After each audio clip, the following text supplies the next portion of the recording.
So today we are going to start a new series of lectures which covers the subject named computer architecture. Now as far as the Makaut syllabus, the subject code for this subject is EC 502. Now I am going to show you the brief syllabus overview of this subject first, then we will go on discussing the introductory topic of this subject today. Now you can see this is the EC 502 computer architecture. It is introduced in the new syllabus and code also has been changed, and you can see the syllabus. From the first module there is a basic structure of computers, what are the functional units of computers, and different type of instruction set, what is assembly language, program, stack, queue, subroutine, all are included in the first module. Now this first module is associated with most of the bit. We can see some of the similarity between this module and the microprocessor and microcontroller what you have learned in the previous semester. That means stack, queue, assembly language, program, instruction set, like that. And the next module is processor organization, information representation and number format. That means different type of number representation, number format representation, conversion of the number, and the processor organization. Processor is the heart of the computer, that is the organization of that is included in the second module. In the third module we are going to discuss the multiplication, division and arithmetic logic unit design, floating point arithmetic and different IEEE 754 floating point format representation.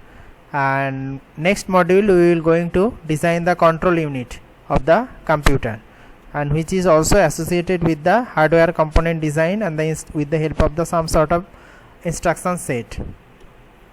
And we will go on discussing the microprogram control, minimizing the micro instruction and like that.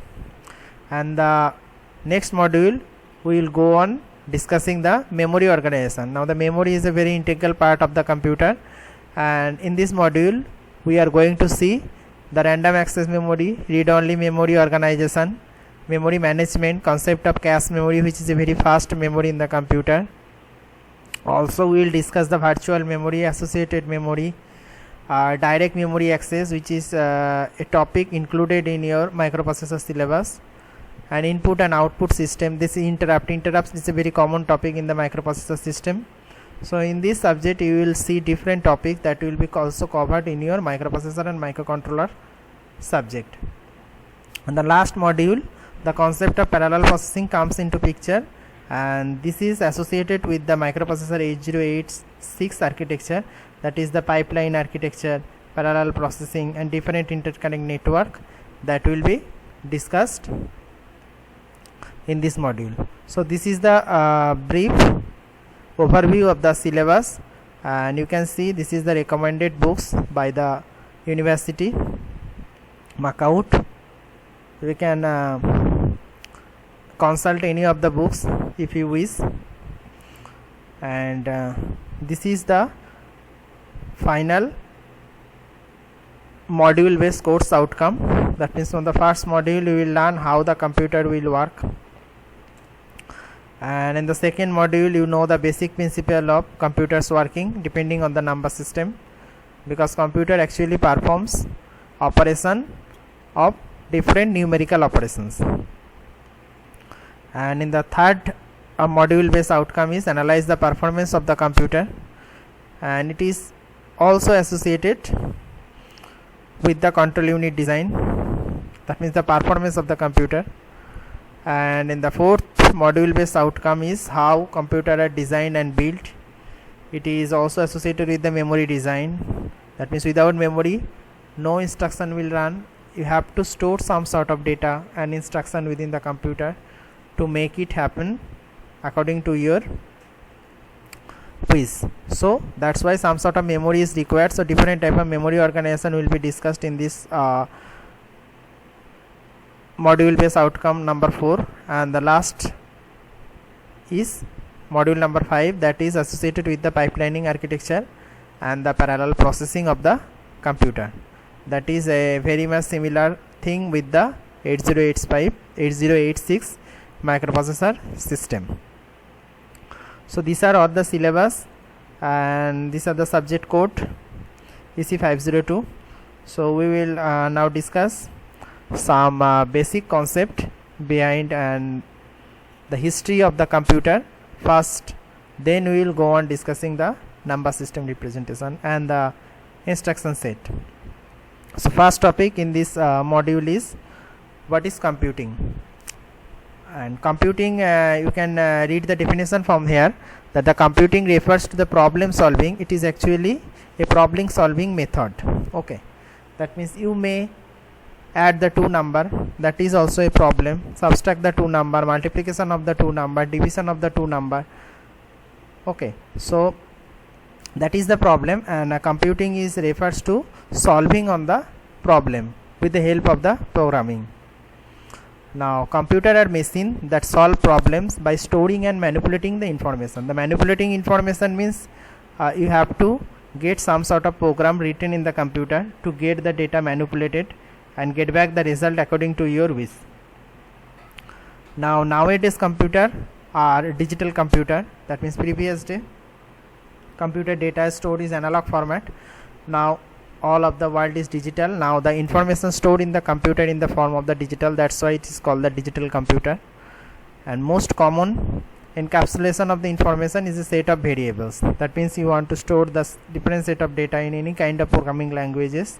You want to store the data within some sort of variables, and a variable takes on values, different values. It may be discrete, it may be continuous, may be finite, and may be infinite. So that is all about the computing process. The computing is much amount of to solve different kind of problems. Problem means mainly the numerical operation performed. Okay, so that is the basics of the computing. Now we will discuss some sort of historical background behind the computer and what do you mean by the computer. What do you mean by the computer? That will first we will discuss. Now the historical background, first point is earlier we used the numerical and the arithmetic tasks. In the previous version, computer goes with a different version. We will see in the later chapter. Information storage and manipulation is represented in the decimal arithmetic variables in the previous day. Okay. Now in the modern day digital computers, as I have already said that today is the day of digital. All of the things are digital. So we will go on to the digital computer version. So all of the data that had been stored in the computer in the form of the digital. And also for that purpose binary number representation comes into picture. And the last topic is computer consists of several functional unit, that means control unit, arithmetic logic unit, input and output systems.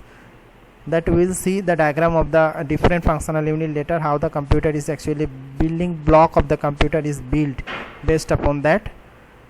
And this is the all about.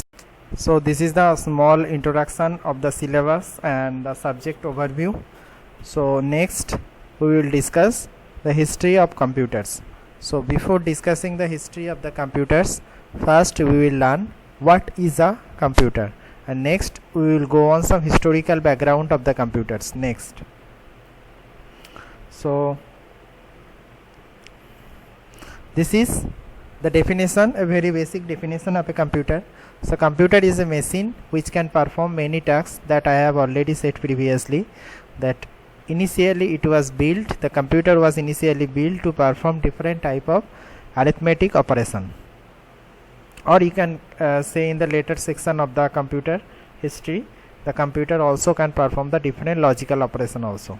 So mainly it is built to perform different type of the many tasks. Many tasks is in the previous version of the computer, or the first version of the computers, it is actually aiming to perform different arithmetic operation. That means addition, subtraction, division and multiplication, like that.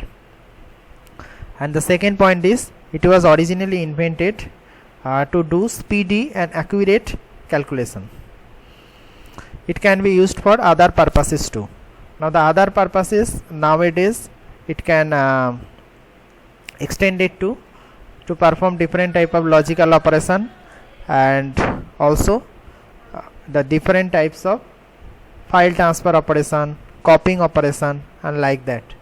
And the third point, it can perform any kind of work involving arithmetic and logical operation that I have already said. The previously it was built initially to perform different arithmetic operation, and later it is extended to perform different type of logical operations on data, and later on the task goes on extending to copying files and playing the music player, playing the video file, etc. So that is the computer definition in a very basic term. So in the next slide we will see some of the previous version of the computer, and nowadays the digital computer that is been in the middle, that is the laptop. Okay, so next, this is the mechanical era computer, which is also known as abacus. It is actually a numerical device in physical form. Information can be manipulated in the physical form. The mathematical operations such as addition, subtraction, division, multiplication can be performed on abacus. And you can see the diagram. It is a very bulky device, and it is a combination of different beam, rod, frame, etc. Now abacus is nearly 2000 years old, and it is very useful for teaching simple mathematics to the children.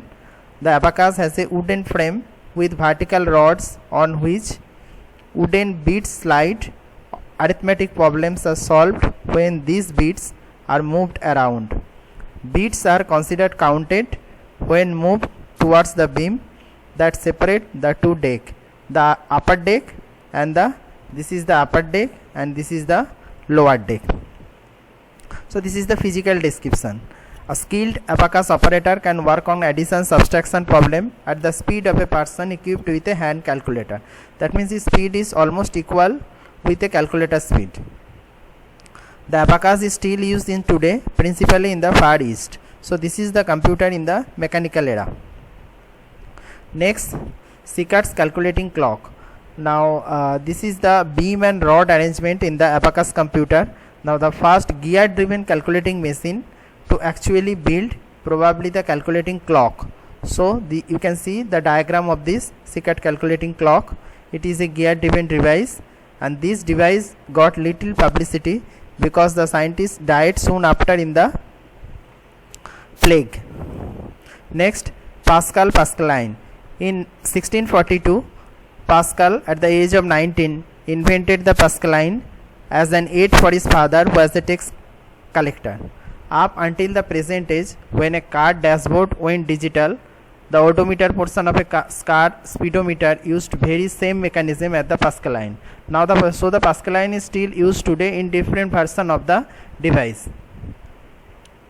And Pascal went on invent probability theory, hydraulic press and the syringe. Next on goes on the different version of the other invention. Now Levin stepped reckoner. You can see this is the diagram of the Levin step reckoner. Just after the few years of the Pascal, the German Gottfried Leibniz, Wilhelm Leibniz, managed to build 4 functions. That means this device, stepped reckoner, can perform the addition, subtraction, multiplication and division. Calculator that he called stepped reckoner. Leibniz was the first to advocate the use of binary number system, which is fundamental to the operation of the modern digital computers. Okay. Next, the Babbage difference engine. Now you can see that this is the diagram of the Babbage difference engine. It is the first computer to perform multi-step operation automatically without the intervention of human in every step, and was designed by mathematician Charles Babbage in the 19th century.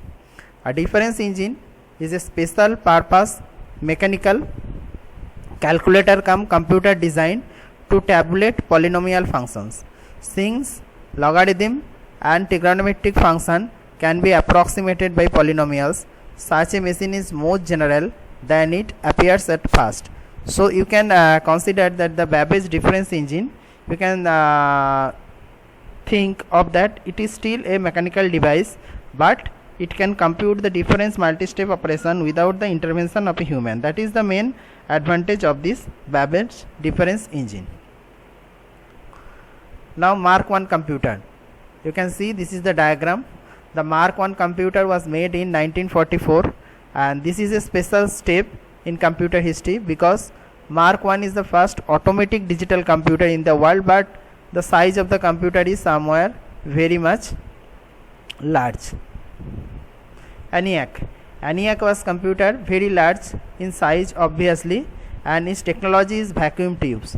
Now those who have studied the electronics knows that before the invention of the transistor, amplification and different other operation of the electronic circuit can be performed by different vacuum tubes. As the size of the solid state device is very much less now in today, that's why the device size is very much less, but in the previously when solid state version of the transistor does not comes into picture, the vacuum tubes also perform this operation. As the size of the vacuum tube itself is very large, that's why the device made up of these vacuum tubes is very much large. That's why the computer made up this vacuum tube, that means the ENIAC, it is first the general purpose computer. The size of the device, you can see that the size of the device is very much large because of the computer made up of vacuum tubes.